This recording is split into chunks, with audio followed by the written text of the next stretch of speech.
Hi, I'm Dave Fornell, the editor of Diagnostic and Interventional Cardiology magazine, and I'm here at the American Society of Echo 2014 in Portland, Oregon. I have with me Dr. James Thomas. He's from the Cleveland Clinic. He's a past president and co-chair of the International Committee for ASE, and he's the co-chair of an International Committee for Strain Imaging Measurement Standardization. And I wanted to talk to you a little bit about ASE 2014, which you've seen as some of the key trends, some of the big news in the sessions, and maybe some of the new technology that you've seen. I'd be happy to discuss that with you. First of all, I think it's been a really successful meeting. We've gotten several hundred more attendees than we have had in recent years. The city of Portland has been a brilliant place to hold a meeting, and there's been a lot of excitement among the attendees just for the very high quality sessions that we've had here, and I personally have learned a lot in some of these sessions. Some of the new things, maybe not all brand new, but I impressively moving towards being, something that I can see working into the clinic, is a lot of very innovative technological movements towards more sophisticated processing of echocardiograms. What do I mean by that?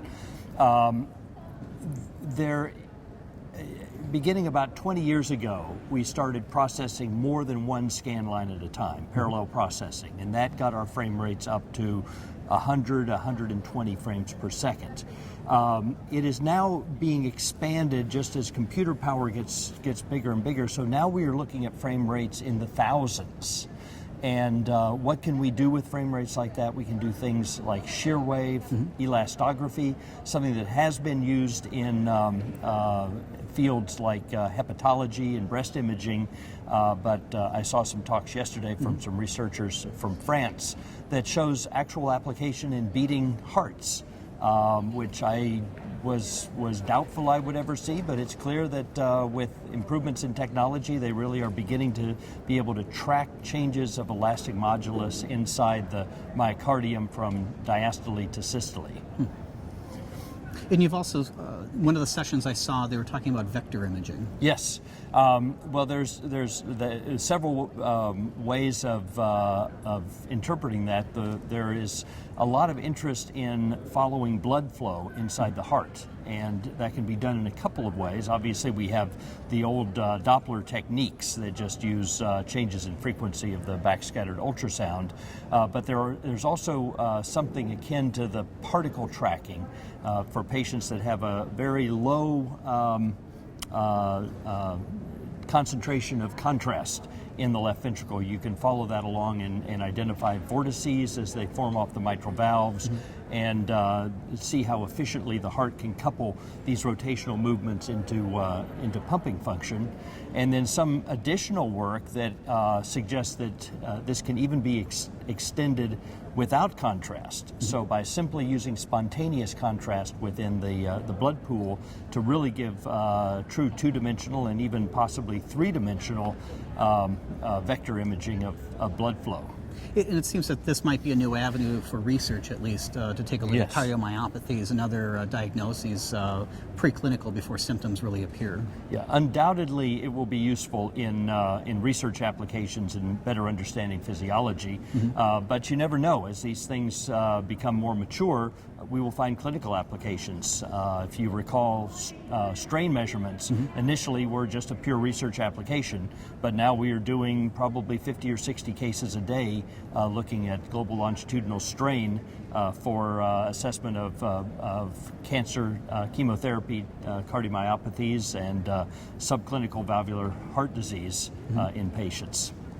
And going beyond the traditional echo exams, echocardiography is really getting into valve assessments and even into the interventional suites. Can you tell me a little bit about that and where things are going? Yeah, that's it's really an impressive partnership between the interventionalists and the echocardiographer.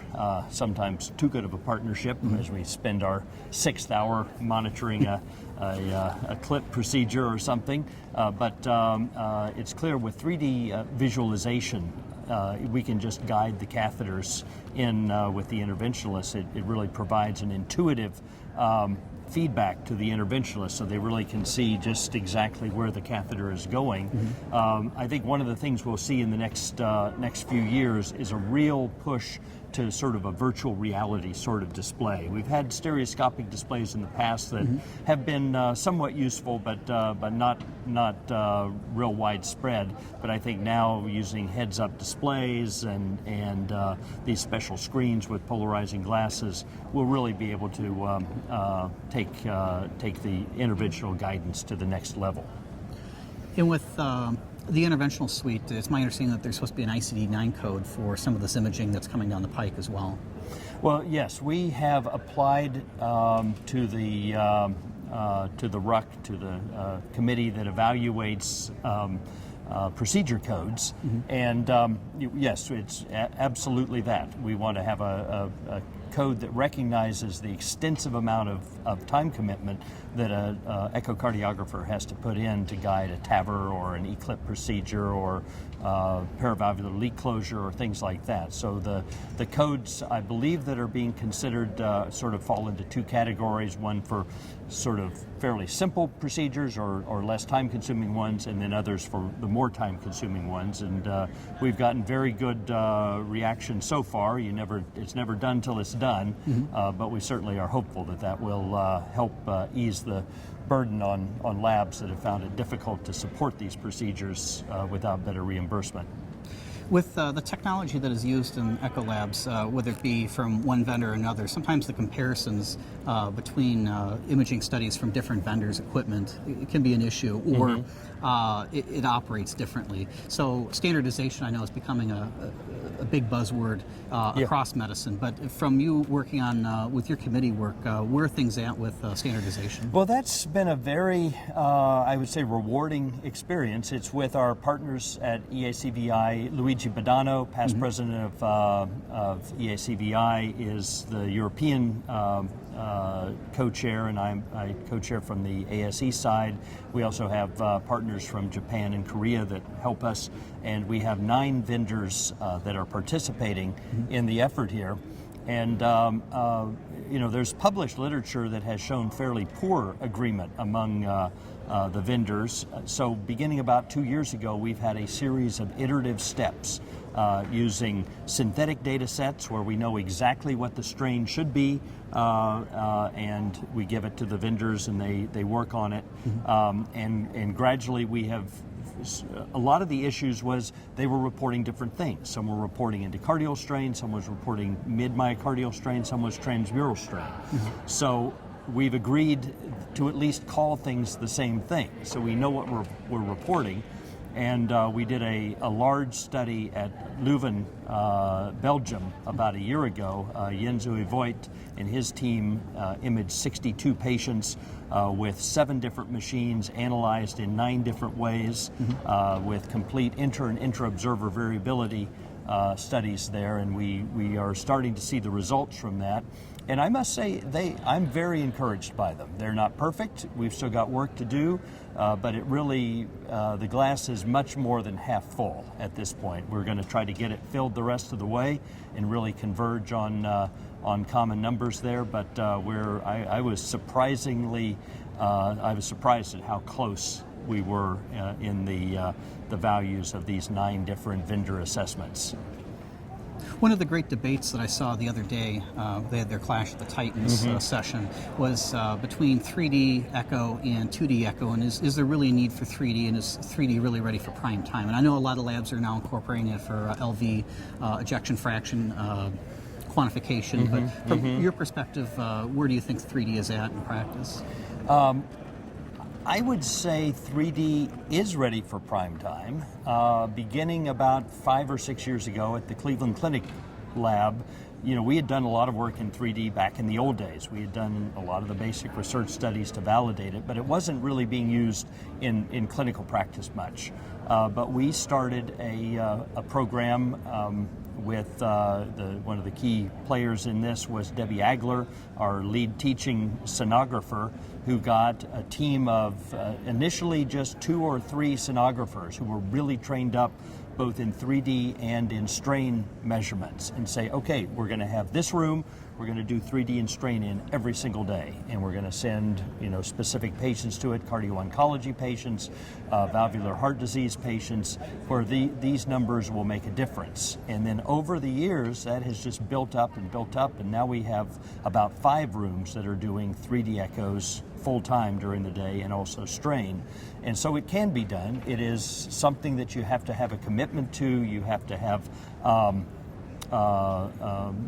quality control. You have to have a lot of oversight there, but it can be done, and I think there is great value in it. I think I have more confidence in the volumetric numbers, and it certainly is something that with time will become both easier and more reliable.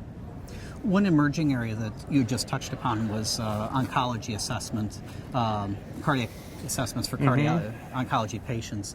And I know that there was one of the first clinics that was dedicated to this just opened recently, and wanted to get your thoughts on where you think that aspect of echocardiography will be going. Well, I think it's a very promising area. After you have survived your initial bout of cancer, you are more likely to die of heart disease than you are of cancer. And a lot of these are the consequences of either the radiation or the chemotherapy. And so we've been doing a lot of work in this, and there are many other labs around the country that have started doing this. And we're looking for subtle falls in strain. We often see very subtle reductions in strain before we see reductions in ejection fraction, for instance. And I think it is one of those areas we're still learning about it. It's kind of in that stage where I think we have enough confidence that where we see a certain magnitude of change, we know that that's for real. But where the actual line needs to be drawn to say, okay, this is where we need to either start heart failure medications to try to ameliorate it, or maybe even consider a change in the chemotherapeutic regimen, that still is a subject of research. But that's how medicine has advanced through the years. Well, thank you very much for your time.